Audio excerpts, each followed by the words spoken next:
armé esta presentación muy sencilla, sencilla no, muy sencilla no, pero poderla cubrir entre hoy y el miércoles. O sea, la idea de esta es simplemente que tengan bases, porque estoy seguro que en las otras clases de econometría no pueden haber visto, quizás alguna que otra cosita pueden haber visto de series. Pero para entender el paper que quiero que cubramos, que es el mío, les toca entender más o menos estas cosas. Si no, no se entiende nada de lo que estoy haciendo y para qué lo estoy haciendo. Entonces vamos a repasar con algunas cositas de series, que es muy probable que no lo hayan visto en este punto de la carrera. Entonces vamos a ver, voy a verificar que sí se está grabando. Veamos el tema de series. Es que hay mucha gente que, como digo siempre, le huye un poquito a series. Porque la exposición va muchas veces un poco antipática. Pero vamos a ver que al final del día, si uno se lo pone a pensar, está bueno. O sea, entonces la idea de cualquier serie es que las series tienen un orden temporal. Cualquier serie. O sea, esto simplemente lo hice a mano, casi que por pereza. Pero uno podría graficar cualquier serie así, digamos. O sea, hay algún comportamiento que tiene la serie a través del tiempo, y la idea es tratar de modelar ese comportamiento de esa serie a través del tiempo. Eso es lo que uno quiere hacer. Tanto la serie en sí misma, porque esta es una sola serie, como una serie afecta a otra serie, digamos. O sea, el santo grial probablemente de la econometría, como una variable afecta a otra. Entonces la idea, digamos, el modelamiento que uno tiene en la cabeza en términos econométricos es, esto sí lo vieron en econometría, estoy seguro, es la función de densidad de la serie, de la variable en sí, con la diferencia de que ahora es respecto al tiempo. Entonces lo que uno está pensando es la función de densidad, la función de distribución de probabilidad, eso viene de métodos, y seguramente lo volvieron a ver en econometría 2, y así sucesivamente. Y lo que trata uno de modelar es precisamente ese comportamiento, tratar de ver cómo se comporta la variable a través del tiempo. Entonces la pregunta que uno se hace es cómo lo que estamos observando acá depende de su pasado reciente, de su pasado un poquito más distante, un poquito más distante, un poquito más distante, y así sucesivamente. Tanto en ese punto, como en este punto, como en cualquier punto que estemos parados, la idea es en el periodo 15, en el periodo 14, en el periodo 13, la idea es modelarlo para todos los periodos del tiempo. Y eso es sistemático en series de tiempo. En series de tiempo, obviamente, hay un orden temporal, entonces la idea es modelarlo respetando ese orden de la serie, si no, no tiene, o sea, si no, se desmorona todo el análisis, digamos. En un corte, eso no importa. En serie sí. Por ejemplo, una de las principales intuiciones que vamos a estar explotando sistemáticamente, que en serie se explota un montón, es que el periodo de tiempo acá, en el periodo 15, tiene que tener poca conexión con el pasado distante. Entonces tiene que estar muy conectado con su pasado reciente, con este pasado, pero con el pasado distante no. O sea, eso es sistemático. Entonces eso lo vamos a ir explotando todo el santo tiempo. Y se explota todo el tiempo en econometría de series. Entonces hay varios conceptos que son bien importantes tenerlos claros, porque si no, no se entiende nada de lo que viene después. O sea, si uno no entiende estos conceptos, nadie entiende series de tiempo porque no entiende estas partes. Entonces hay algunos conceptos que sí se usan un montón, que son importantes para entender qué está pasando. ¿Por qué a la gente le importan un montón de cosas? Uno de los conceptos más importantes de series de tiempo es el tema de la estacionariedad. No estacionalidad, sino estacionariedad. No es lo mismo. O sea, son cosas que nada que ver la una con la otra. Entonces, la idea, digamos, ¿cuál es la intuición? Siempre yo trato de partir primero de la intuición y después de lo técnico. La idea es que la idea es que las series, para que se puedan estudiar, más o menos tienen que tener un comportamiento estable, como se dice en términos intuitivos. O sea, tiene que más o menos comportarse bien.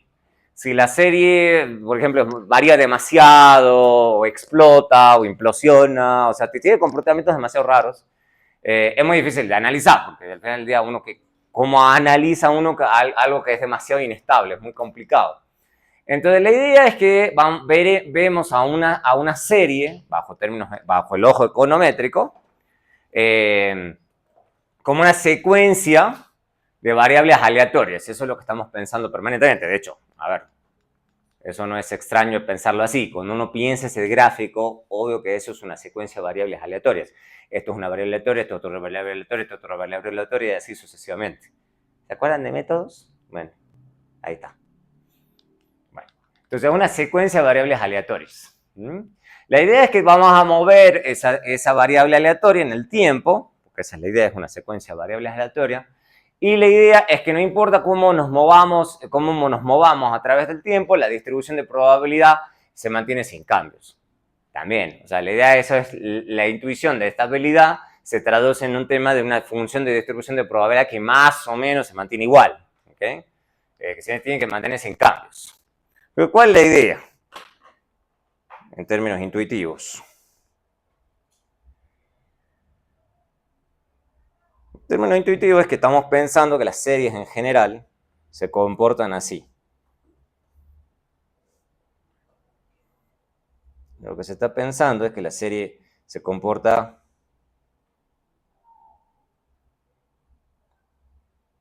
así, puede haber otra que se comporte así, otra que se comporte así. Hay un montón de posibles comportamientos. Y eso es más o menos lo que uno esperaría. Lo que estamos tratando de evitar son escenarios como estos. Son escenarios como que se comporte así.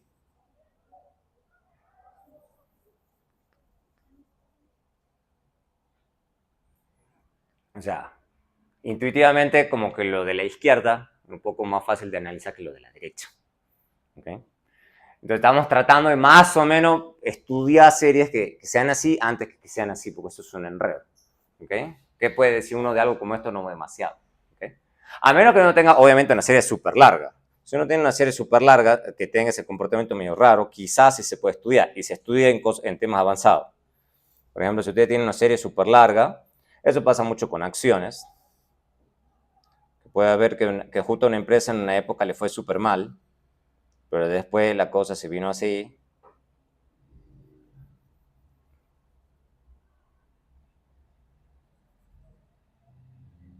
Ahí puede ser. Uno tiene que tener una serie súper larga. Esto sí se estudia. Entonces se estudia. No lo vamos a ver en esta clase. Esto se estudia en econometría financiera. Entonces, que yo en econometría financiera a la gente le importa estudiar qué está pasando acá. ¿Ok? Entonces eso es interesante. ¿Por qué? Porque esto es una acción, eso es plata.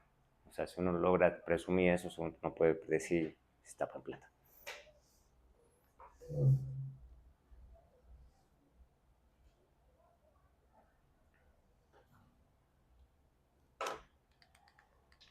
En esta clase no lo vamos a ver. Entonces, tenemos formalmente cómo se entiende un proceso estacionario. El problema es que, como les digo, la gente es medio antipática y empieza, bueno, vamos a definir estacionalidad, ¡pam! Y tira alguna cosa como esta y es como, a ver, vamos un poco más despacio. Vamos. Pero esta es la definición estricta, digamos. La definición estricta es que esto es una serie de tiempo, es estacionaria, si tenemos una colección de índices de tiempo, o sea, básicamente la serie ordenada, de forma natural. Entonces, la distribución conjunta, digamos, de esta serie, o sea, en un tiempo razonable, si lo movemos h periodos para adelante o para atrás, o sea, por donde uno quiera, todos tienen la misma distribución. Esa es la idea. Que la distribución conjunta de esto es la misma distribución conjunta de esto. O sea, básicamente que las distribuciones son bien comportadas a través del tiempo. Que podemos mover para adelante y para atrás, las cosas se comportan bien. Entonces la idea, por ejemplo, si tenemos M1 y T igual a 1, entonces la idea es que esta secuencia, que es lo más normal, es idénticamente distribuida a la secuencia 1 hasta 3, hasta x2, 3, 4, 5, 6. ¿Ok? Pero esta estacionalidad va un poco más lejos. O sea, entonces dice que, por ejemplo, que esto tiene que tener la misma distribución de esto y esto tiene que tener la misma distribución de esto y así sucesivamente. Eso es estacionalidad. Si la serie es no estacionaria, se dice que es no, si no es estacionaria, entonces se dice que sigue un proceso no estacionario. Entonces tenemos esas dos posibilidades, estacionariedad versus no estacionariedad. Por ejemplo, cualquier serie que tenga tendencia se dice que es no estacionaria. Al menos la media, a través del tiempo, cambia en el tiempo, porque la media va subiendo, porque tiene tendencia positiva o tendencia negativa, da igual. Pero la idea es que la media cambia. Entonces una serie con tendencia ya no es no estacionaria, ya es no estacionaria. Obviamente, ustedes, bueno, en la intuición le dicen a uno, bueno, pero entonces no podemos estudiar ninguna serie. Salud. Porque básicamente pedí estacionariedad, o sea, es un ejercicio más teórico que otra cosa. En la práctica, la gente no pide ese tipo de estacionariedad, porque lo que acabo de definir es lo que teóricamente hablando en la literatura de series se llama estacionariedad fuerte. ¿Okay? En la práctica es muy raro encontrar series que sean estacionarias fuertes. Entonces la gente trata de trabajar con cosas un poquito más realistas. ¿Okay? Entonces se pide algo más débil, pero un poco más realista, ¿okay? En la práctica. Entonces, ¿qué es lo que hace la gente? Lo que pide es lo que se llama estacionariedad en covarianza, que tiene un poquito más razonable. Básicamente que la esperanza sí sea constante, eso sí es razonable, que la varianza sea constante, porque recuerden que estamos hablando que todos los momentos, para que la estacionariedad fuerte, todos los momentos de la distribución tienen que ser los mismos. Acá estamos pidiendo algo un poquito más suave. Estamos pidiendo esperanza, varianza constante, pero además que la covarianza dependa de H y no de T. Ya vamos a hablar de qué se trata eso. O sea, básicamente lo que hace esto es concentrarse solamente en 3 momentos en vez de solamente todos los momentos. ¿Okay? Recuerden que tenían un montón de momentos, ¿se acuerdan de método? Digamos, para eso tú estudias métodos. Esperanza, varianza, kurtosis, etcétera, etcétera. Bueno, todo eso, bueno, ustedes están pidiendo que todo. Acá no, acá están pidiendo algo un poco más suave. Están pidiendo solamente estos 2 primeros momentos y la covarianza, nada más. ¿Ok? Entonces, y la idea es que el proceso, que esto sea estacionario en covarianza, es básicamente que la varianza del proceso estocástico no explote. Por eso quieren que sea menor infinito. O sea, básicamente esa última condición que está acá, no es una cosa demasiado loca. Lo que están pidiendo ahí, en términos de series, lo que están pidiendo, nada más, es que la serie no se comporte así.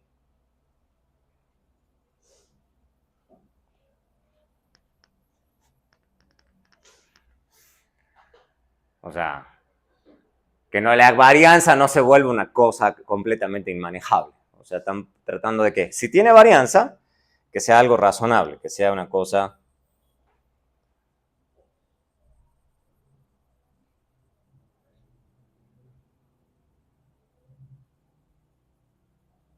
Eso es lo que están pidiendo. O sea, que si tiene varianza no explote, digamos, que más o menos se mantenga dentro de cierto menor infinito al menos.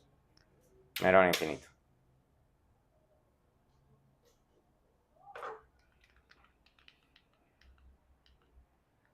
¿Por qué es tan importante? ¿Por qué a la gente le importa tanto que las cosas sean estacionarias? ¿Por qué la gente insiste tanto en la estacionalidad? Y en muchas cosas de series, la gente dice, no, primero nos vamos a ver estacionalidad y después procedemos.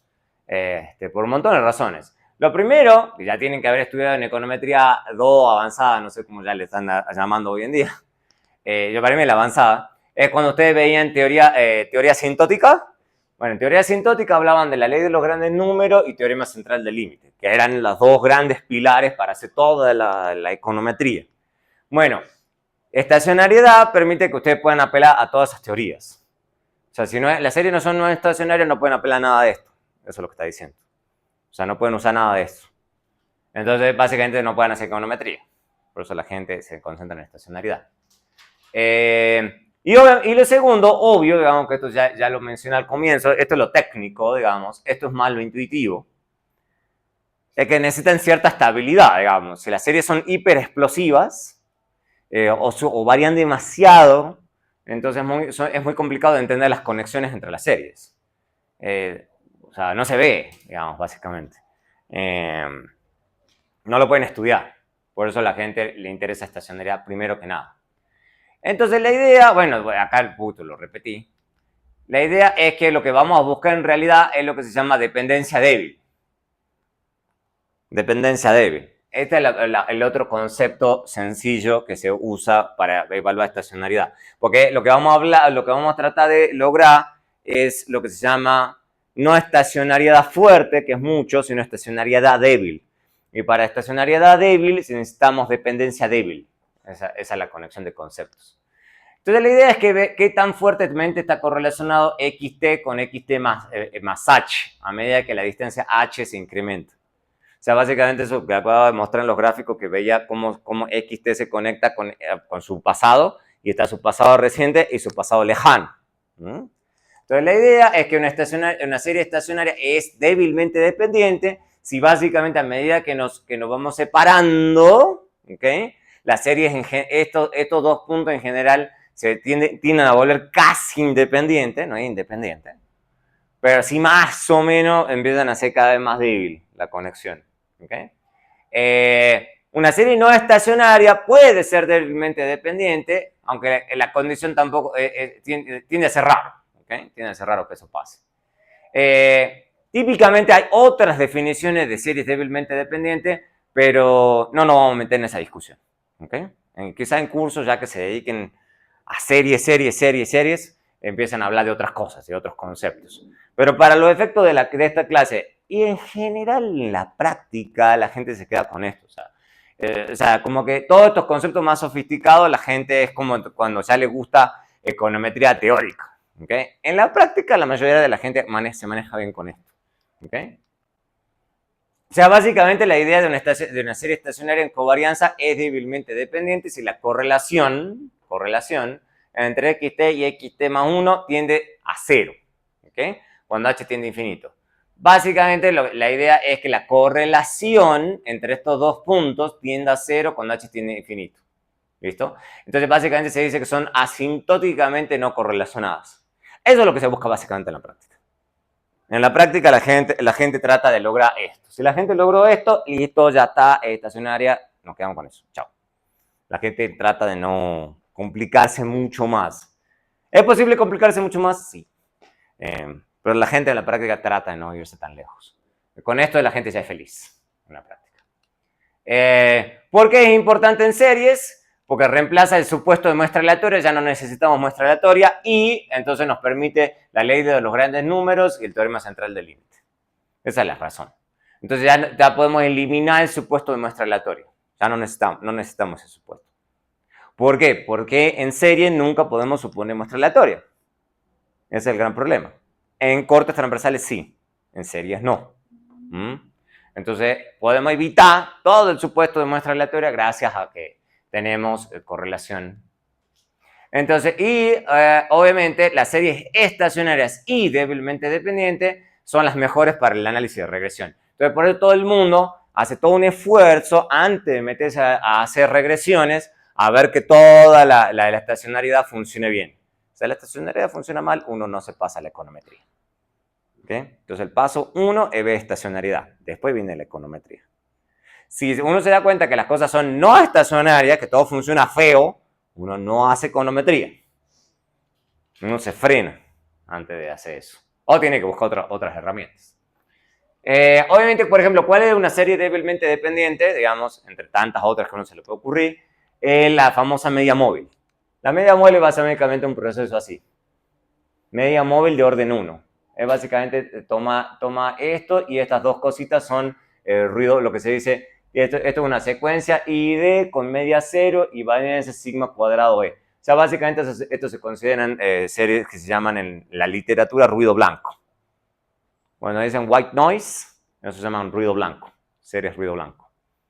En eso que son ID con media 0 y varianza constante. Eso se llama ruido blanco. Ruido blanco. Entonces, eso por supremacía. No lo vamos a demostrar porque no quiero que esa clase se vuelva una clase de econometría. Bueno, pues esta clase puede ser, pero no toda la clase. Entonces, esto se puede demostrar, y no es muy difícil, que ese es un proceso estacionario. ¿Okay? Es un proceso estacionario. Entonces, estas notaciones las vamos a usar para hablar de procesos estocásticos. ¿Okay? Procesos estocásticos es típicamente lo que se denomina esto que acabo de escribir al comienzo. Se denomina que esto es, eso quizá me lo salté, pero no importa, voy a volver a mencionar acá. Vamos a volver, eso. La idea es que esto que estamos viendo, esta serie que estamos viendo, el resultado se dice de un proceso estocástico. ¿Okay? Es resultado de un proceso estocástico. Entonces, lo que se trata de hacer en serie es modelar el proceso estocástico. Es un poco diferente a lo que ustedes ven en cortes y demás. Acá en serie, el enfoque trata de dilucidar cuál es el proceso estocástico. Y obviamente hay infinitas formas de modelar el proceso estocástico. ¿Okay? Entre tantos, una media móvil.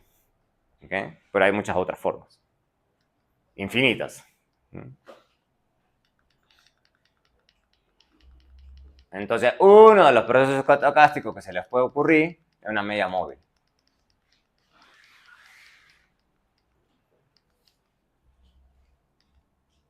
Entonces, la idea es que podemos caracterizar una media móvil a una variable en particular.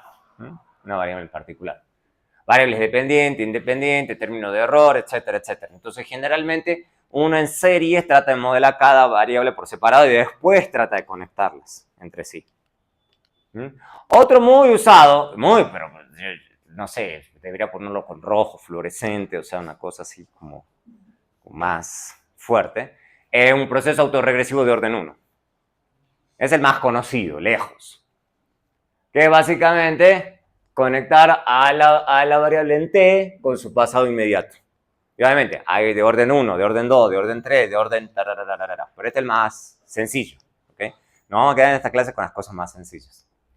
¿Cuál es la idea? Que tenemos una secuencia que comienza con algún valor inicial, típicamente en 0, la gente trata de más o menos que la esperanza sea en 0, y después tiene una secuencia id con media 0 y varianza constante. Eso es un ruido blanco.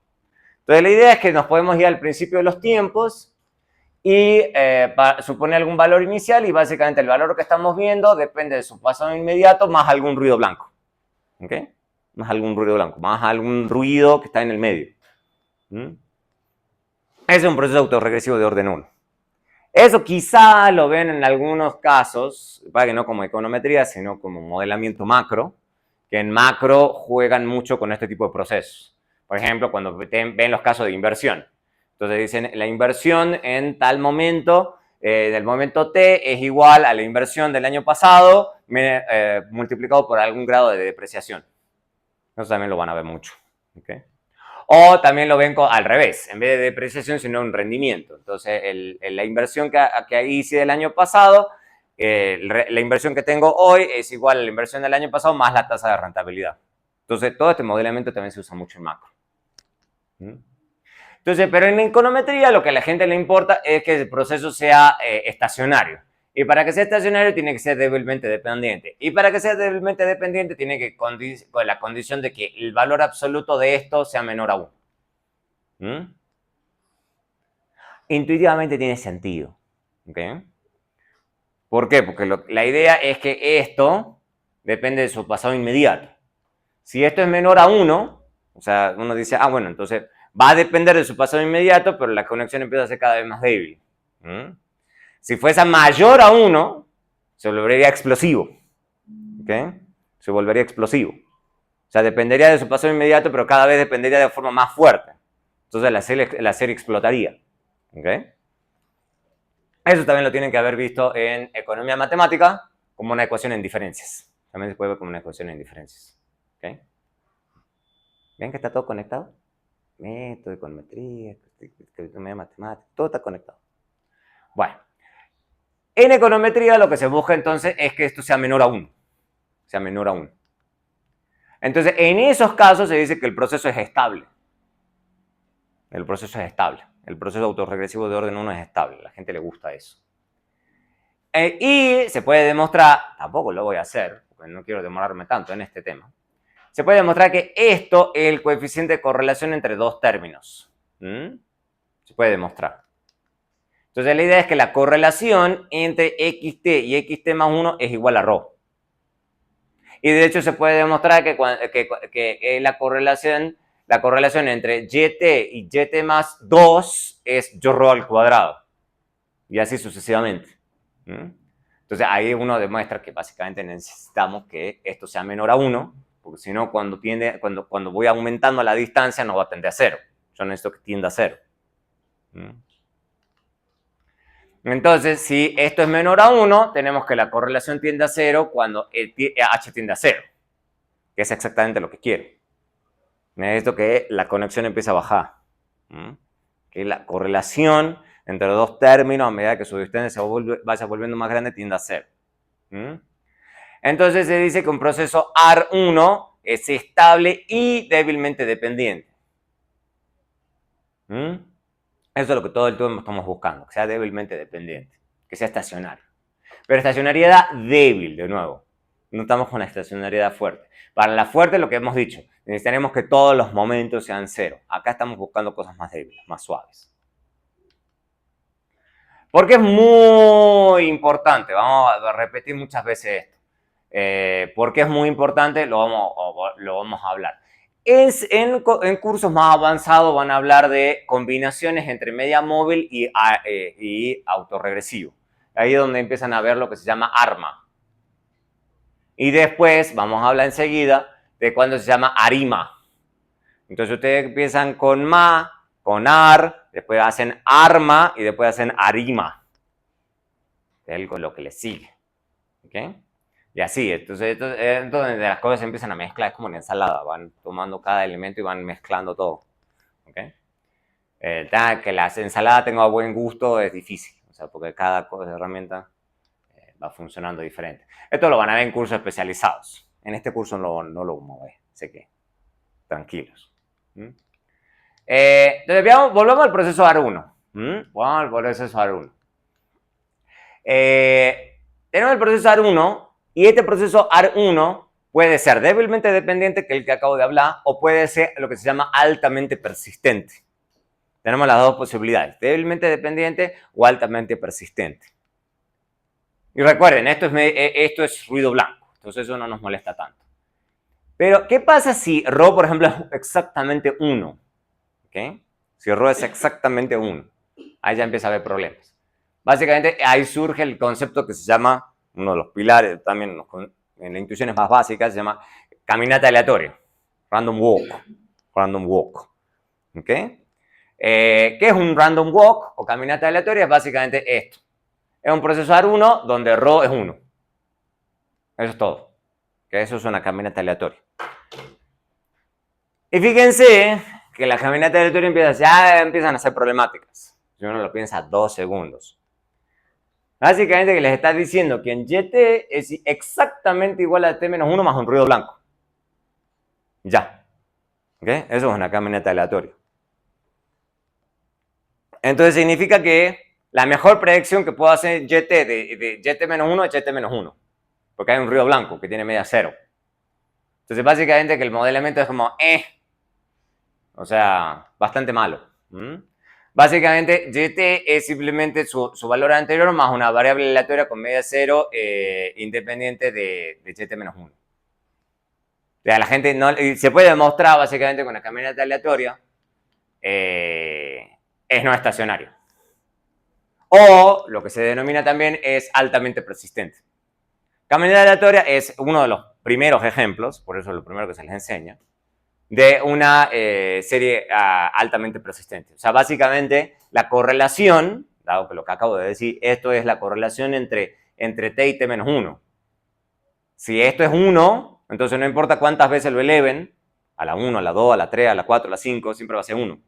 Entonces nunca va a tender a 0. Entonces por eso es altamente persistente. Pero necesitan que tienda a 0. Si no tiende a 0, es altamente persistente. Así de simple. Obviamente puede tener tendencia, ¿ok? Puede tener tendencia o no tener tendencia y seguir siendo altamente persistente, eso no importa. Eso no interesa. O sea, por ejemplo, podemos diseñar, y eso es, todos son procesos estocásticos que estamos modelando. Se puede modelar esto con simplemente una constante. Y listo. ¿Ok? Si uno hace esto es básicamente modelar una serie con tendencia. aunque no parezca. ¿Okay? Esto es lo que se llama término de deriva o drift. Drift, la deriva. La deriva. Pero también se puede hacer así. Y esto es tendencia. Esto es la tendencia de la serie, aunque no parezca. Aunque no parezca. Entonces, caminata aleatoria se llama un proceso con raíz unitaria. Ahí es donde fue otro concepto importante que vamos a hablar. Los procesos con raíz unitaria. ¿Okay? La raíz unitaria está conectado con esto de que el rho sea 1. Que el rho sea 1. O sea, la idea es tratar entonces, en la práctica, tratar de evitar raíces unitarias, porque evidencia de raíz unitaria significa que la serie es altamente persistente, ergo es no estacionaria. Entonces, por eso a la gente le importa el tema de las raíces unitarias.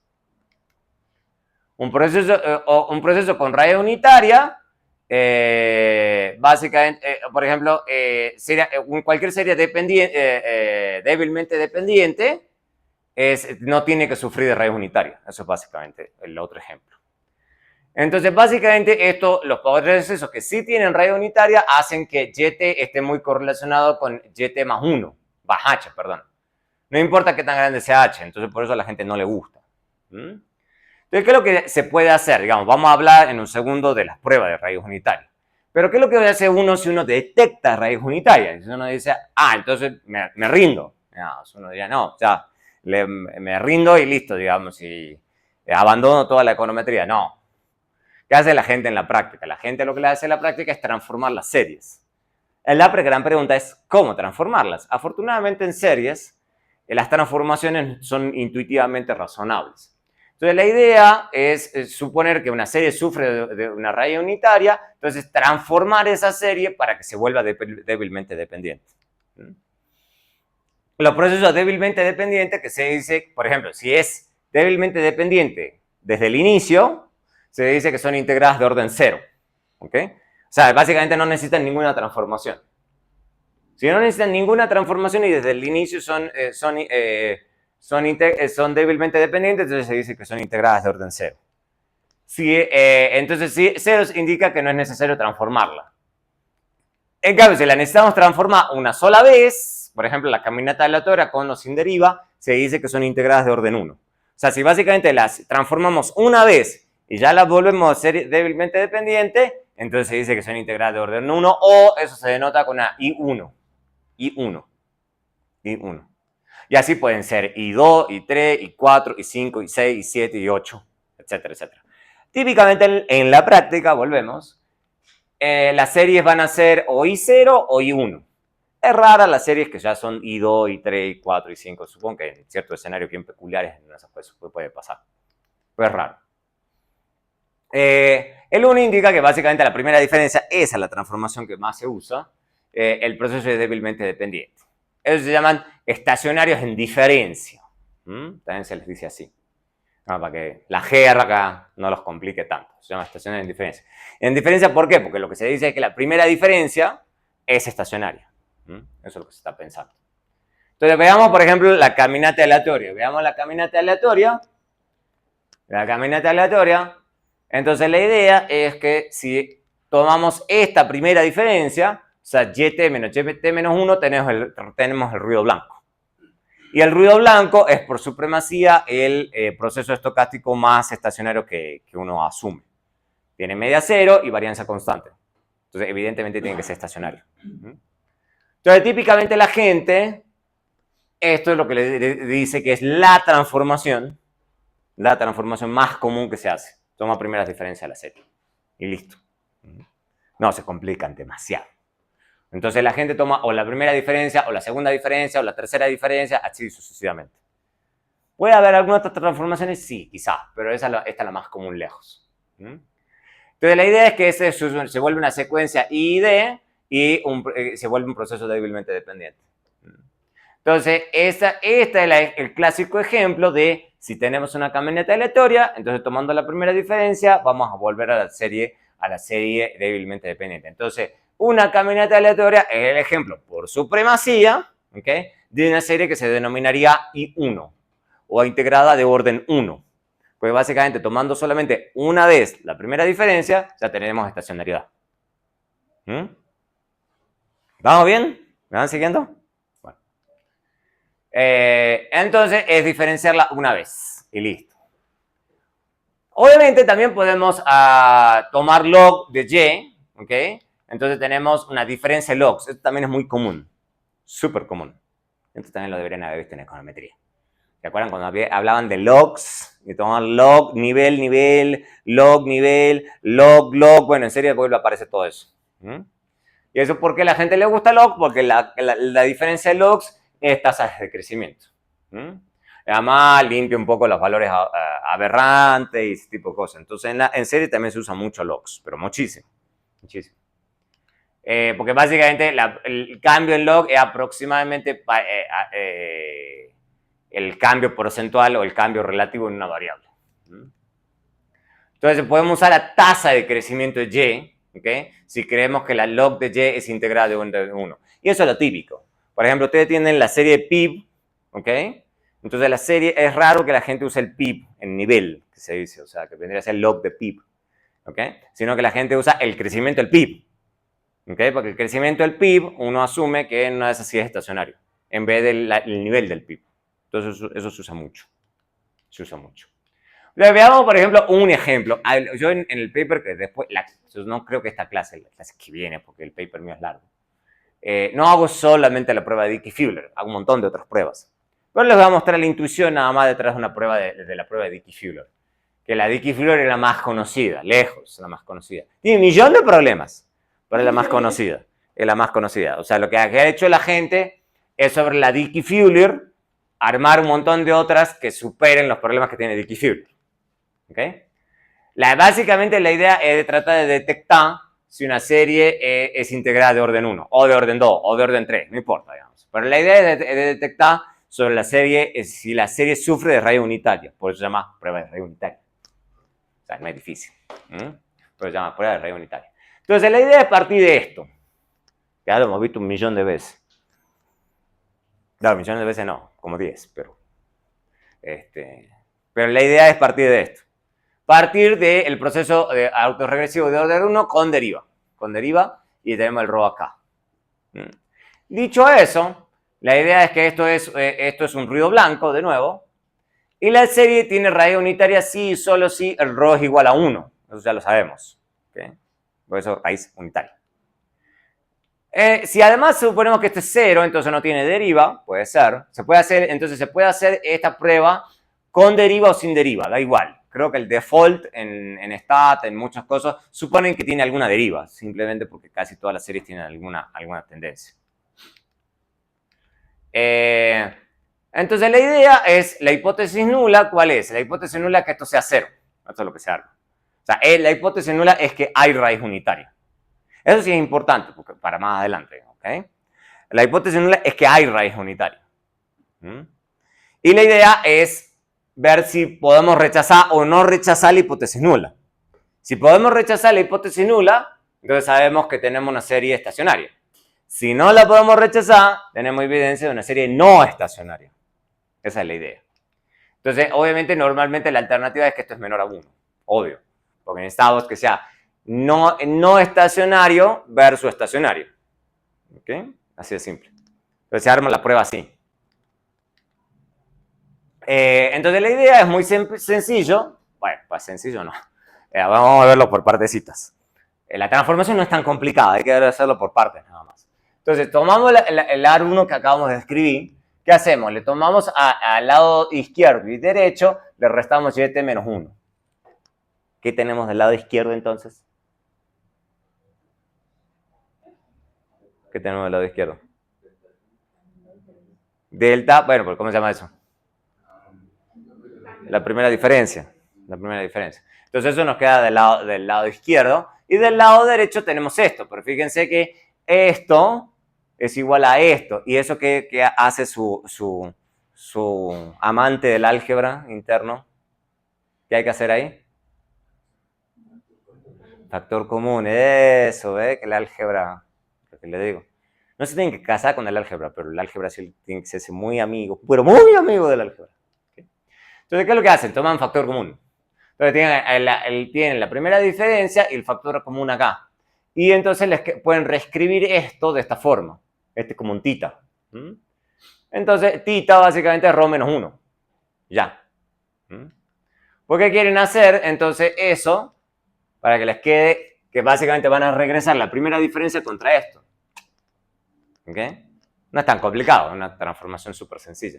Pero entonces, ¿para qué? Para reescribir las hipótesis nulas y alternativas como tita igual a 0 y rho menor a 0. Eso sí lo van a aprender en econometría básica. ¿Se acuerdan que hacían en econometría básica? Que dicen, ay, qué aburrido esto de la diferencia. Bueno, ahí vuelve a aparecer. Eso es como para que no tienen escapatoria. Eso de, ay, no voy a volver a ver esto nunca más. Bueno, ahí está. No se pueden escapar. ¿Cuál es la idea? Esto ustedes lo han visto 1.000.000 de veces. ¿Cuál es la prueba que típicamente se les ocurre a ustedes para que evalúen esa hipótesis nula? Lo usan todo el santo tiempo en econometría y no me digan que no se acuerdan. La prueba T.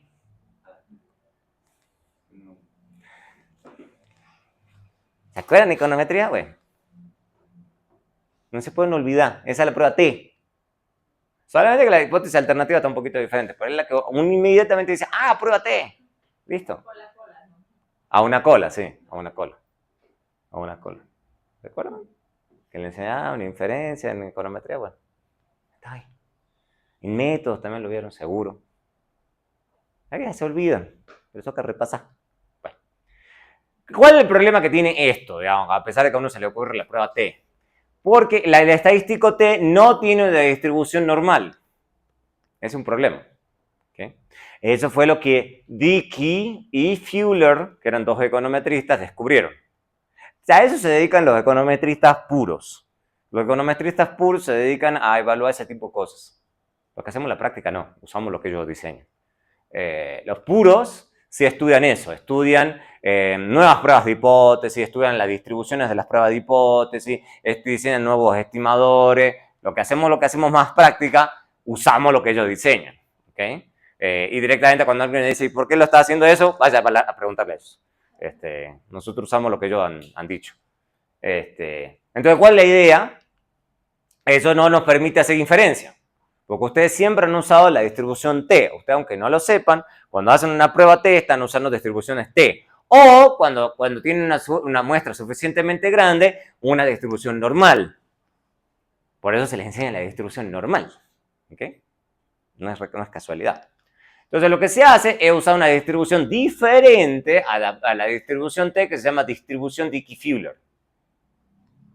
Así de conocidos se volvieron ellos que hay una distribución que lleva el nombre de ellos. ¿Okay? Que se llama distribución Dickey-Fuller. ¿Okay? No la vamos a aprender, pero para que sepan por qué se llama Dickey-Fuller. Porque si no sería una prueba T. Y listo, digamos. O sea, y no tendrían por qué aprenderse unos nuevos términos. Por eso tiene que ver con que ellos descubrieron que la distribución de esta cosa no es diferente a la T. Se tiene que usar algo diferente. Los softwares ya también lo tienen preprogramado. Tampoco hay que angustiarse con eso. Pero es para que sepan, digamos. O si en una de esas algún futuro economista teórico surge, podría ser. Uno nunca sabe. Entonces ahí surge lo que se llama la famosa prueba de Dickey-Fuller. La prueba de Dickey-Fuller básicamente hace esta regresión, mínimos cuadrados, como toda la vida, con la diferencia que hace el estadístico T, pero lo compara con esa distribución de Dickey-Fuller. Es la única diferencia. ¿Ok? Es la única diferencia. Entonces, básicamente es una prueba T, pero con una distribución un poquito rara. Eso es todo. Por ejemplo, por darles un ejemplo sencillo, sin tendencia de tiempo, o sea, sin deriva. Entonces, por ejemplo, el valor crítico a un nivel de significancia del 1 tendría que ser 3.43, 2.5 de significancia, 3.12 o al 5, que es el que más conocen ustedes, necesitan 2.86. En econometría ustedes aprendieron la regla del 2, que con 2 ustedes ya estaban bien. Acá no, es un poco más demandante. Porque la distribución es diferente. La distribución es diferente. Esas son las cosas que les toca aprender un poquito. Obviamente en la práctica la gente no se pone a hacer tanto esto a manita, digamos, sino que se fija la máquina, lo que les va a tirar seguramente es el valor, el p-value, y les toca a ustedes decir, esto es significativo o no significativo respecto a la distribución de Dickey-Fuller. O sea, ya la máquina lo hace solo. Pues es como para que entiendan que está haciendo la prueba. ¿Okay? ¿Okay? Entonces, básicamente se rechaza esto en favor de que esto es, que esto es menor a 0 si la distribución, si el t es menor al valor crítico. No, mentira. Se rechaza en favor de si esto es menor a, no, tiene que ser mayor a. Hay un typo ahí. Tiene que ser mayor.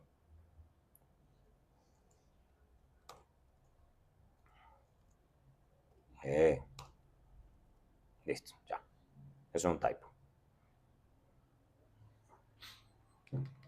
Listo.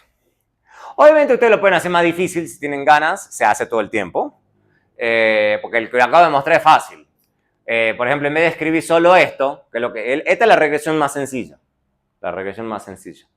pero ustedes pueden ponerle el rezago de esto, puede ser, ¿okay?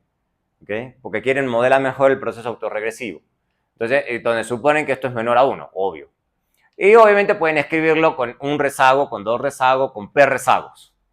O sea, también se puede. ¿Okay? Que le agrega un montón de rezagos.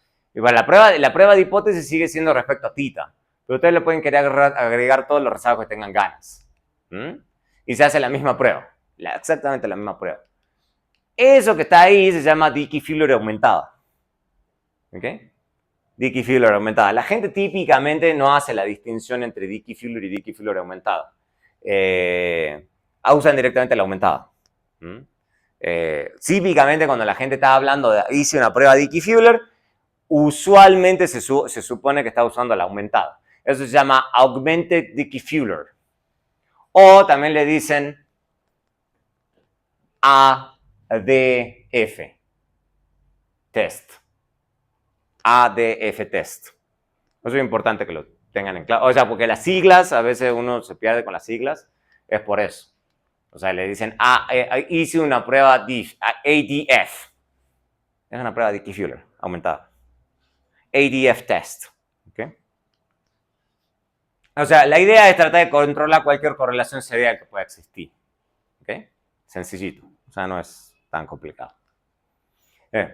Obviamente, cada vez que puedan, porque eso me pasó hace poco con un peer review, me dice, pero yo no entiendo por qué te pierde observaciones. Y es como, obvio que pierdo observaciones, digamos, porque voy van agregando cada vez más rezagos. Si ustedes tienen, por ejemplo, 2 periodos, solamente pueden tener, bueno, si toman la primera diferencia, les queda una observación. Si tienen 3 periodos y toman la primera diferencia, les quedan 2 observaciones, y así sucesivamente. Digamos, entonces siempre pierden una observación a medida que ustedes están haciendo transformaciones o agregando rezagos. Pero por eso toca aprender series, porque hay que tener esas cosas claras. La gente que hace ese tipo de preguntas es porque no se aprendió bien series. ¿Okay? Hay que aprender series. Esto puede ser un problemita, obviamente, si la serie es muy corta. Ojalá que no. O sea, pero típicamente cuando las series son súper cortas, la gente no hace análisis de series. Porque cuando las series son súper cortas, por ejemplo, cuando tienen un panel, los paneles típicamente son cortos, digamos. Es raro un panel súper largo. Y obviamente todo esto tiene distribución aproximada a la t, digamos, a esto. Entonces ahí se hace inferencia de toda la vida. Y también se pueden hacer los estadísticos F y demás, pero típicamente nadie hace eso. Lo que a uno le importa es el tita. No hay mucho lío.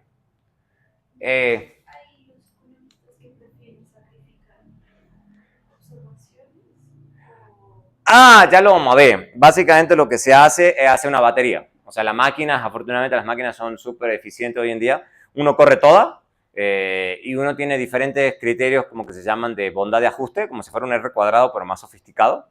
Entonces lo que hace uno es hacer una batería y se fija cuál de todas estas regresiones da los mejores niveles de ajuste, digamos. Entonces, uno termina eligiendo el número de rezagos que estas medidas de bondad de ajuste le indiquen a uno. O sea, la máquina termina eligiendo más por uno que uno por la máquina. Uno al final del día termina eligiendo pero en base a un montón de números. Ahora vamos a ver un segundo. Porque no es claro. Básicamente también se le puede agregar tendencia, también se puede, no hay lío, digamos, si es la misma prueba. Siguen siendo las mismas, o sea, todo se puede ser lo mismo. Hay diferentes variantes. Obviamente hay que hacerlo así. Y la hipótesis nula sigue siendo esta y demás. Bueno. Pero no lo tengo, los criterios para elegir. Pero básicamente, pero es lo que hago de mencionar, para que la próxima vez lo voy a agregar acá. Se hace eso, o sea, básicamente se corre la prueba de Dickey-Fuller con un rezago, con 2 rezagos, con 3 rezagos, con P rezagos. Básicamente la máquina prueba, digamos, dice, la máquina lo que hace es, uno le dice a la máquina, esta serie es mensual. Entonces creo que la máquina por defecto tiene para una serie mensual, creo que toma la raíz de 12. Creo que para una serie trimestral toma como la raíz de 4 y cosas por el estilo. Como el máximo, digamos. Pero entonces corre con un rezago, con 2 rezagos, con 4 rezagos, con 5 rezagos, y le muestra, o sea, porque claro, esto es un juego de niños para la máquina. Entonces le muestra a uno, para un rezago que da todas las medidas de bonde de ajuste. Y uno termina eligiendo la prueba de Dickey-Fuller que da la mejor bonda de ajuste. Eso es lo que uno termina haciendo. Porque no hay nada que le diga a uno que uno debería usar un rezago, 2 rezagos, 3 rezagos. No hay guías al respecto. Bien. Ahí comentamos, vamos perfecto. Sí, vamos perfecto. Entonces veamos ahora los famosos VAR. Los famosos VAR. Porque una vez que uno ya tiene las series estacionarias, la gran pregunta es cómo hacemos econometría. Porque al final del día ese es el objetivo, ¿no? O sea, cómo conectamos una variable con la otra. Eso es el propósito. Entonces, VAR se llaman vectores autorregresivos, Vector Autoregressions, o VAR. Pero nadie habla de Vector Autoregressions. Son VAR. VAR es un resumen entonces de vectores autorregresivos. La idea es modelar las interdependencias entre variables, sin suponer a priori cuál causa cuál. Vamos a hablar al respecto de eso. Pero obviamente vamos a estar suponiendo que entonces esto es multivariable y multiecuaciones, ahí es donde entran en colapso. ¿No? Cuando dicen, no, más de una ecuación, no. No es tan complicado. Esto es básicamente lo que se está haciendo. Entonces están poniendo, por ejemplo, 2 variables, X y Y, o Y y X, da igual, el orden de los factores no altera el producto. ¿Qué es lo que están haciendo? Fíjense si lo vieron con cuidado. Están poniendo esto autorregresivo de orden 1, pero al mismo tiempo le están poniendo Y. Y al mismo tiempo están modelando Y con su pasado y el rezago de X. Esto con esto y esto con esto. ¿Sí? Eso es lo que están haciendo. Y obviamente, antes de pasarse a esto, tienen que haber estas series, todas las series que estén agregando acá, porque pueden hacer con 2 variables, con 3 variables, con 4 variables, tienen que ser todas estas variables estacionarias. Si no, esto se desmorona. Y tienen que ser todas estacionarias del mismo orden, que se dice del mismo orden de integración. Entonces, tienen que ser todas I0, o todas I1, o todas I2, o todas I3. No se puede mezclar. No se puede mezclar. Ejemplo clásico, por ejemplo, PIB y oferta monetaria. ¿Por qué? Porque normalmente, bueno, hay diferentes líneas. ¿El PIB causa oferta monetaria o la oferta monetaria causa PIB?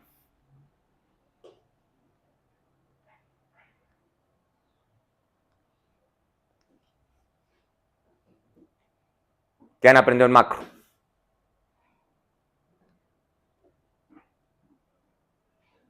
Eso en una clase de macro lo tienen que haber visto. No me digan que no lo han visto nunca. Oferta monetaria y PIB.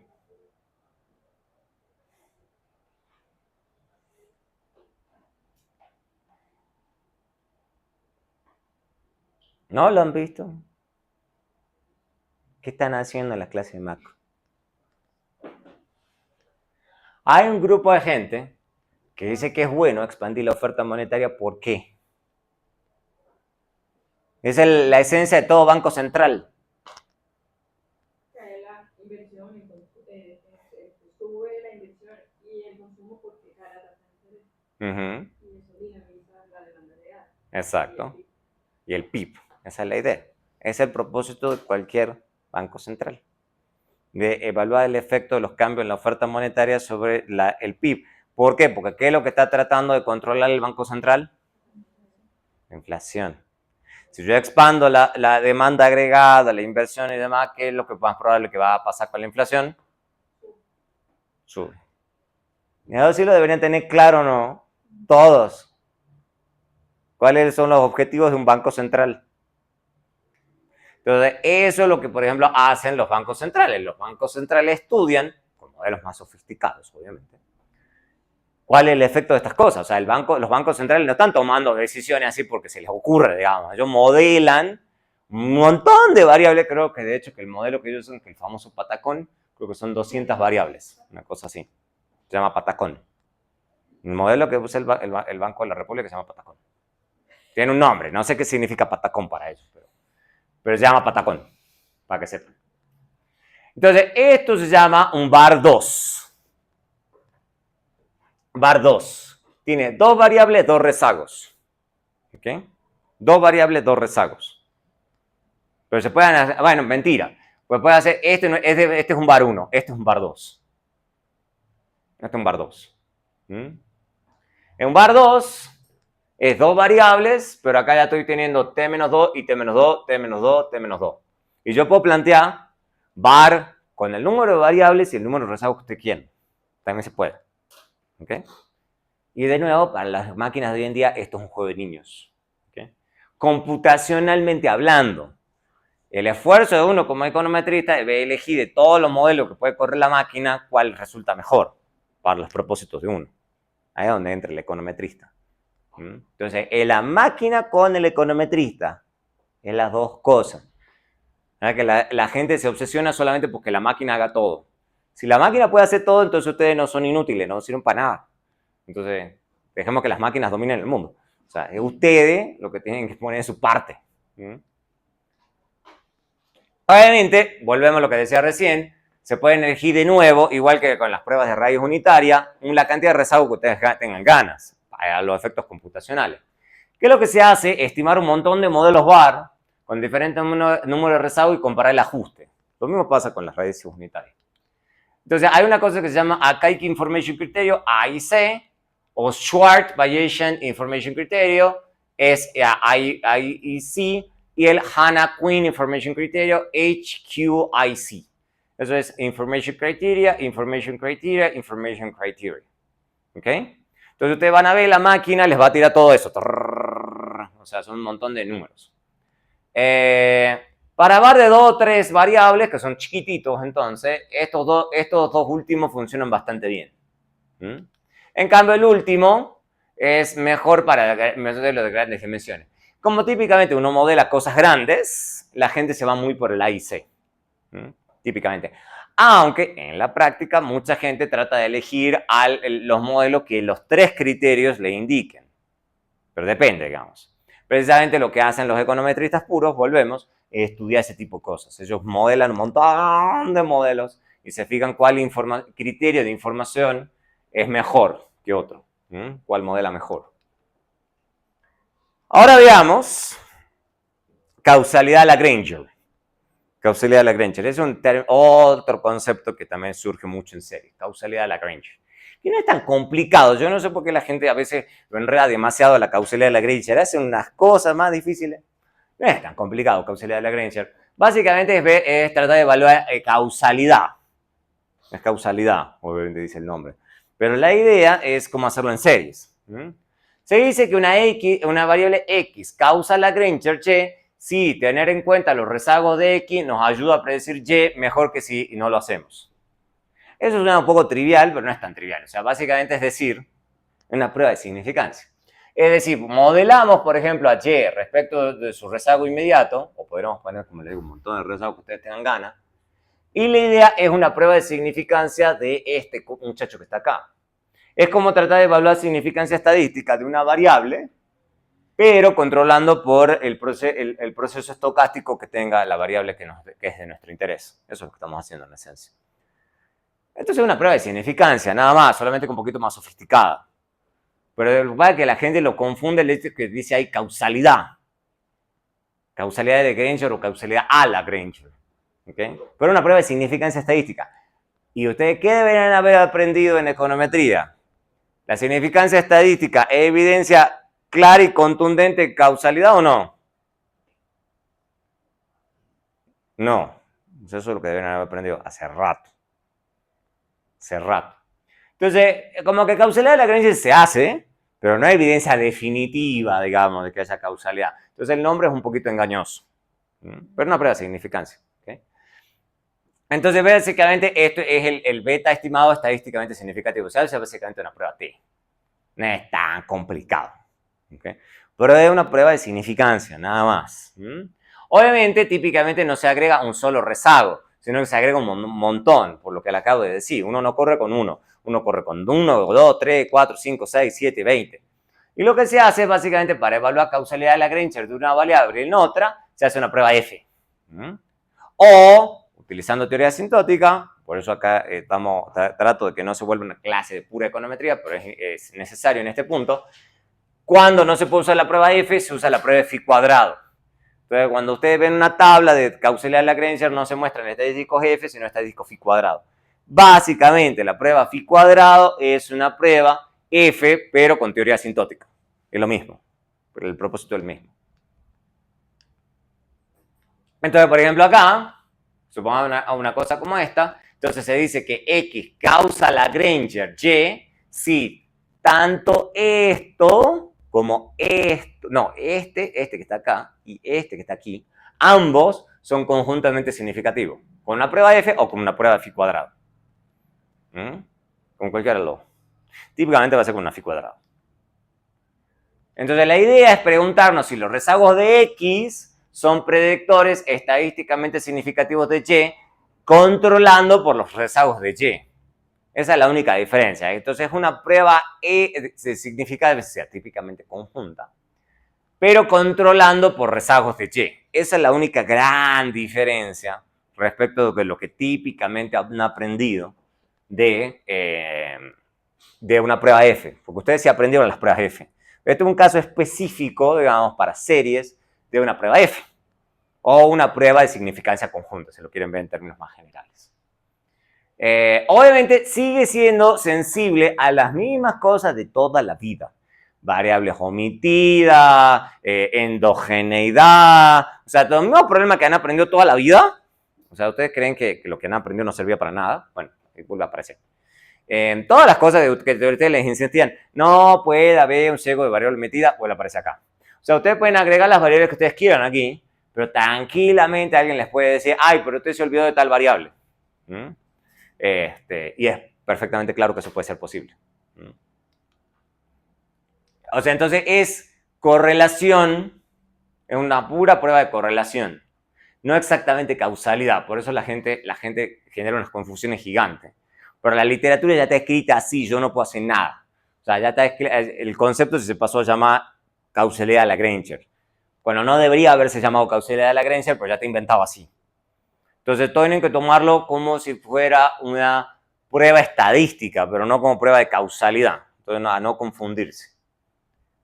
Por ejemplo, una cosa que a mí sí me parece más interesante es lo que se denomina causalidad indirecta. Entonces, por ejemplo, la causalidad de Granger no puede captar causalidad indirecta. Por ejemplo, ¿qué pasa si X causa Z, Z causa Y, pero X no causa Y?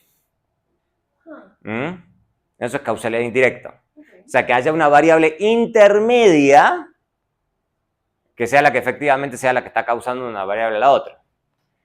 La causalidad de la Granger no va a detectar eso. No es capaz de hacerlo. Es una prueba de significancia estadística, nada más.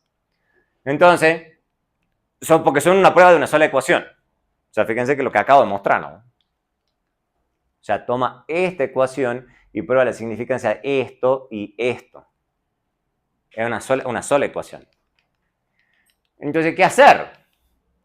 Entonces, lo que se hace es tratar de evaluarlo eso a través de múltiples ecuaciones, porque esa es la idea de un bar. La idea de un bar es que son varias ecuaciones, no una sola. Eso es lo bonito. Entonces, ahí se usa lo que se llama una IRF. Una IRF, Impulse Response Function. ¿Ok? ¿Qué son las funciones de impulso-respuesta? Esa es la traducción. ¿Ok? Básicamente lo que se puede hacer es calcular, ustedes corren un bar, y este es el caso más simple. Supongan que ya tienen estas estimaciones, supongan que ustedes ya calcularon los betas, y esos son los resultados del beta. Bien, esa es una posibilidad. Entonces la idea es que entonces eso lo podemos poner como una matriz. Yo sé que ustedes lo ven como una matriz y empiezan, no, una matriz, no. Álgebra lineal, no. No, pero era importante aprender álgebra lineal. Lo que pasa es que no sé por qué se quedan traumados con el álgebra lineal. Es bonito y sirve un montón. Van a ver por qué. Vuelve a aparecer su némesis, que es el álgebra lineal. Una matriz de 2 por 2. O sea, le estoy dando la matriz más fácil. ¿Ok? No vean qué difícil. Entonces se puede hacer, por ejemplo, elevar al cuadrado esta matriz. Y hacemos multiplicación de matrices. ¡No! Esto por esto, y lo suman y da esto. Esto por esto por esto.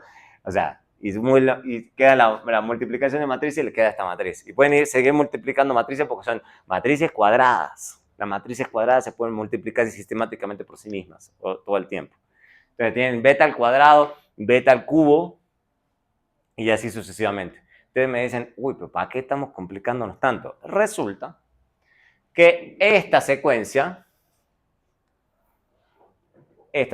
1, esto y esto que tengo acá, o sea, el primer elemento de cada matriz, eso es la función impulso-respuesta de x en x. O sea, de cómo un impulso en x afecta a x en sí mismo.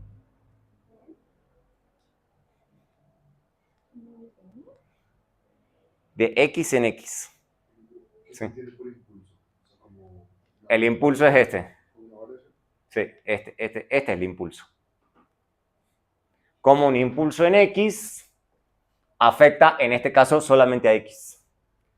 Y podemos hablar otras cosas de x en y. Entonces yo puedo poner un impulso en x acá y ver cómo eso afecta a y.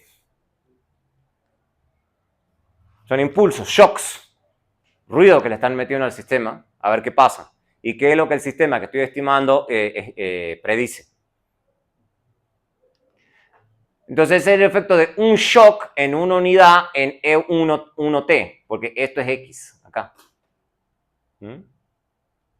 Y también puedo hacer lo mismo, el impulso de Y en X y el impulso de Y en Y. O sea, esto es el efecto de un shock en una unidad en E2T.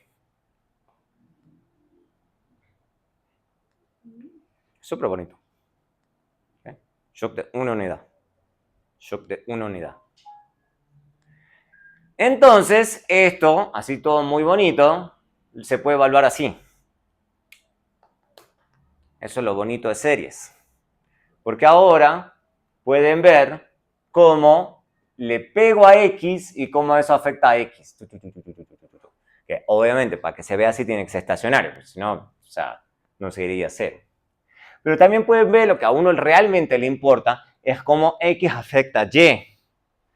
Entonces, esto es un impulso acá y cómo eso después se diluye. Entonces, esto tiene un efecto en el periodo, fíjense, en el periodo 0 no hace nada, en el periodo 1 no hace nada. En el periodo 2 es que realmente ven el efecto y después el efecto se va diluyendo a través del tiempo. Porque ahora hay efectos intertemporales, porque son series. ¿Ok? Entonces ya el efecto en T, en X en T, puede tener un efecto en Y, pero en T más 1, en T más 2, en T más 3, en T más 4. Lo mismo a la inversa. Ahora acá también pasa que en 0 no pasa nada, en 1 no pasa nada, pero en 2 sí. Y después el efecto se diluye. Entonces eso es muy bonito, ¿por qué? Porque pueden hacer unos sistemas bien difíciles, pero los gráficos estos son los que les van a indicar a ustedes cómo el modelo predice efectos que se denominan, ya vamos a hablar de eso, estos se denominan efectos de corto plazo. ¿Por qué? Porque fíjense, pim, pum, pim, pum. Son efectos de corto plazo que predice el modelo. Y esto capta efectos indirectos, ¿okay? Y se modelan a través del tiempo, eso es lo bonito. Entonces acá ya no tienen que, ¿se acuerdan que en econometría básica evalúan como el encejamiento de un beta? Acá no es un beta, son varios betas. O combinación lineal de betas. Entonces es un poco más sofisticado. Pero es muy bonito y es muy gráfico. Bien, y este va a ser lo último que vamos a ver hoy, porque con esto me doy por satisfecho, con que tengan ese brochazo general para que entiendan qué es lo que hago después en el paper, en la clase que viene. El concepto de cointegración y vector de corrección de errores. Muy sencillo, muy sencillo. Entonces, la idea es que los modelos VAR típicamente se usan para describir relaciones de corto plazo. Siempre que las variables sean estacionarias. Eso lo hemos hablado 1000 veces. Todas las series tienen que ser estacionarias. Pero lo máximo que captan son relaciones de corto plazo. Pero la mayoría de las variables económicas típicamente son no estacionarias. Casi todas las series que ustedes van a encontrar en la práctica son I1. O sea, básicamente lo que les pasa es que la variable en su nivel son no estacionarias, la transforman una vez, se vuelven estacionarias. Entonces, típicamente son I1. Entonces, típicamente los VAR con los que ustedes trabajan van a ser con todas variables de 1. Eso va a ser lo típico. Estacionarias de orden 1. Hasta ahora, entonces, se transforman las variables, típicamente solamente las primeras diferencias y listo. Ahora, hay gente, bueno, hay gente no, o sea, Hugo Johansen fue el innovador en esto, que dijo, no, lo que podemos hacer es seguir trabajando con las series incluso si son no estacionarias. Eso fue la brillantez de parte de él. Eso se dice que las variables están cointegradas, porque lo que yo puedo estar tratando de captar es una relación de largo plazo entre las variables. Entonces, lo que él fue innovador y que de hecho, no sé si ganó el Nobel, pero debe haber estado muy cerca. Lo que él dijo, no, porque usted quizás no puede estudiar las variables en forma separada porque son no estacionarias, pero lo que sí puede ser estacionario es la relación de largo plazo que tengan entre ellas. Eso fue lo brillante de parte de él. Entonces, ¿qué es lo que dijo? Puede ser que dos variables estén integradas, pero no relacionadas. Por eso no usamos series no estacionarias. Dice básicamente, eso fue allá en el 74, dijeron si regresamos y en X y las dos sufren de raíz unitaria, podemos estar obteniendo una correlación espuria. Pero lo que después llegó Johansen y dijo, no, pero puede ser que la relación entre las variables sí sea estacionaria. Eso fue lo brillante de parte de él. Lo que él dijo es que usted puede tener dos series así, y ambas series, aunque no lo parezca, son no estacionarias. A ojo, uno nunca se da cuenta que una serie es no estacionaria. Pero si uno ve la diferencia entre las series sí parece que algo hay. Eso es lo bonito. Eso fue Johansen. Johansen fue el que dijo, vamos a trabajar con la diferencia. La diferencia sí parece que la media es constante y la varianza no parece. Entonces podemos trabajar con la diferencia en las series. Eso fue lo interesante de él. O, por ejemplo, acá también, si se fijan, acá parecería que no, pero en realidad, esto porque va en subida. Va en subida. Entonces, no, entonces, profe, acá ya eso ya no sirve. Ojo, porque ellos dicen, vamos a ver que incluso en este caso sí sirve. Pero vamos a ver cómo. Entonces, la idea es que las series están cointegradas. Eso es lo que uno se piensa. Entonces, la brecha entre ellas se puede suponer que es no estacionaria, pero puede haber una combinación entre ambas. Entonces, la cointegración de series no estacionarias están cointegradas si una combinación lineal de ellas es estacionaria. ¿Se acuerdan de las combinaciones lineales? ¿Qué es una combinación lineal de? Funciones lineales. Eso ya es matemática secundaria incluso. Combinación lineal de variables. Entonces la idea es evaluar si hay combinaciones lineales de variables que sean bien comportadas. Eso es lo que estamos pensando. Entonces, por ejemplo, en este caso, podemos suponer que esto es 3x, 3 veces la variable x, y esto es z, entonces esto ya es bien comportado. ¿Por qué? Porque esto es una combinación lineal de. También lo podemos ver así. Puede ser z dividido en 3, ¿ok? Entonces la combinación lineal de x menos z, que z es z', es z dividido en 3, entonces esto también es bien comportado. Entonces, esa es otra evidencia de series cointegradas. Cointegradas. Que lo que estamos tratando de captar es una relación de largo plazo entre las dos series. Entonces, y hay un montón de teorías económicas que indican cointegración. Por eso les digo que todo esto surge en el contexto de mucha macro. Ingresos de hipótesis de ingresos permanentes, seguro lo tienen que haber visto en macro. Niveles de precio de vecindario, también eso más sofisticado. Paridad de poder adquisitivo, eso es una serie cointegrada. La paridad de poder adquisitivo, ¿qué les dice? Eso sí lo tienen que sí o sí haber visto. ¿Qué le dicen paridad de poder adquisitivo? Rápido.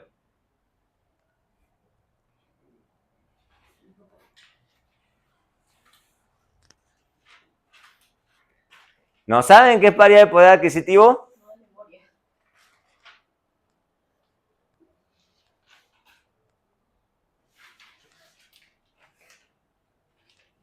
El valor de la canasta de bienes de un país y de otro. O de un bien, supongamos un bien en particular. Sí. Equivalente con la tasa de cambio real. ¿Y por qué eso tiene que por qué tiene que tender a pasar eso? Porque eso tiene sentido. Eso conecta. No, bueno, sí, estamos hablando acá en estacionalidad, digamos, y cointegración.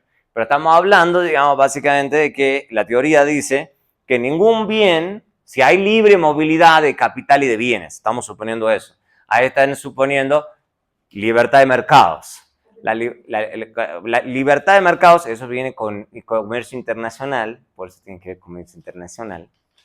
Que si hay libre movilidad, digamos, de bienes y de capitales, todos los bienes y todas las cosas de capital, como pueden ser los dólares, los pesos y demás, deberían tener más o menos el mismo poder en todos lados. ¿Por qué? Porque ninguna moneda ni ningún bien puede tender al valor infinito en algún lado, porque ahí hay posibilidades de arbitraje. ¿Okay? Eso es lo que le dice la teoría de poder adquisitivo. Aquí les toca esto es bien macro, ¿ok? Pero está conectado con todo lo que les digo. Después también está la relación entre tasas de interés de corto plazo y largo plazo. Eso también lo voy a ver enseguida, por ejemplo. No, este es el de ingreso personal, pero vamos a las diferentes hipótesis.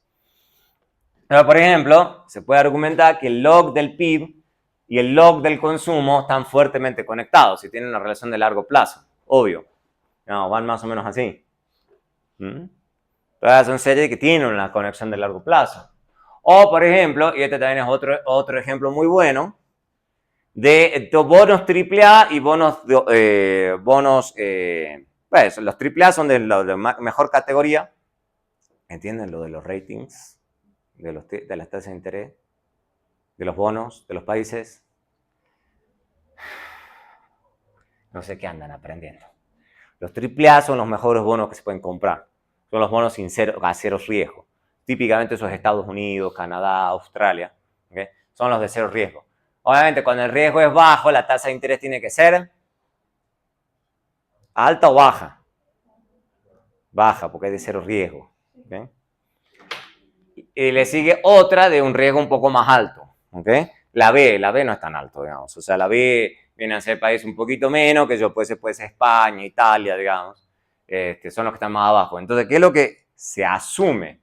Que obviamente los BAA, los que están arriba, tiene que ser sistemáticamente superior a los AAA, que son los que están un poquitito más abajo. Y la idea es que esa diferencia que está acá, esa diferencia que ustedes están viendo, es lo que están pagando los países, lo que se denomina prima de riesgo. Esa prima de riesgo es la relación de largo plazo que tenga que haber entre los dos.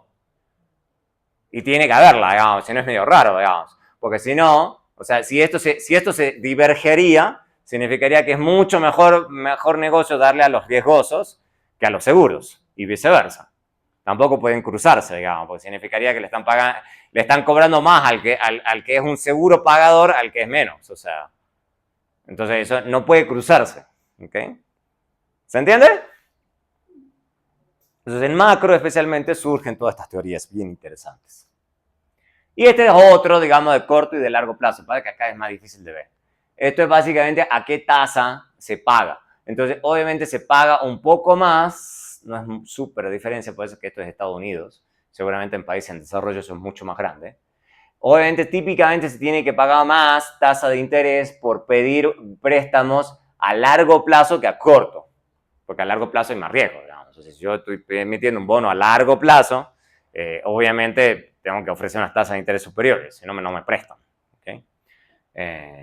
Pero obviamente esto estaría bueno hacerlo para un país en desarrollo, pero es lo que tengo en este momento a mano. Entonces eso se llama mecanismo de corrección de errores. O sea, cuando uno supone que hay una combinación lineal, la idea es que dos variables están cointegradas si existe una relación constante. Eso es lo que se está buscando, una relación constante entre las variables. En este caso, la regresión sí está justificada porque la relación ya no es espuria, hay una relación de largo plazo que sí es interesante estudiar. ¿Okay? El tema es cuál es el mecanismo, eso es lo que es difícil. O sea, la intuición es rápida, pero detectarlo econométricamente es difícil. Por ejemplo, supongan que X es una caminata aleatoria, esto que acabamos de ver, y que están cointegradas. Entonces, básicamente significa esto. Están suponiendo que esto es cierto. ¿Cómo detectar esto? Esto es bien difícil en la práctica. Entonces, la serie tan cointegrada sí, solo sí tienen una representación que se dice mecanismo de corrección de errores. Básicamente, el mecanismo de corrección de errores, que es esta cosa que se ve súper rara, no es tan difícil.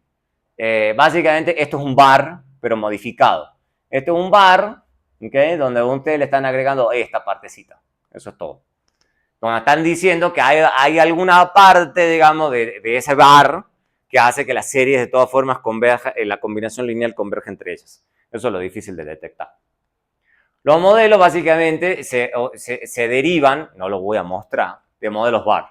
Entonces básicamente tienen que ver como si el modelo de corrección de errores es un caso especial de bar, en donde lo que están tratando de captar es la relación de corto plazo y la de largo plazo, las dos cosas. ¿Okay? Eso es lo que están tratando de captar. Por ejemplo, si las series están cointegradas, entonces tienen que ser causalidad de Lagrange. Eso es medio obvio, digamos. O sea, si existe cointegración, entonces hay causalidad de Lagrange. No siempre en la otra dirección puede haber causalidad de Lagrange y no una combinación lineal que sea estacionaria. Puede ser, o sea, básicamente puede ser que las variables tengan una relación de corto plazo y causalidad de Lagrange lo detecte, pero no una relación de largo plazo. O sea, quizás en el largo plazo eso se diluye. Pero al revés sí tiene que pasar. O sea, si hay una relación de largo plazo, no puede ser que no haya ninguna de corto. O sea, sería medio extraño. Entonces, eso es lo que todas esas herramientas son las que vamos a usar para la siguiente clase. Para la siguiente clase. Para la siguiente clase, son todas las herramientas, algunas, de las que uso en el paper que vamos a hablar, donde conecto PIB con empleo e ingresos laborales. Vamos a estudiar todo eso. Listo, llegamos hasta ahí hoy. Que ahí con eso estamos perfectos. Entonces, la clase que viene, vamos a cubrir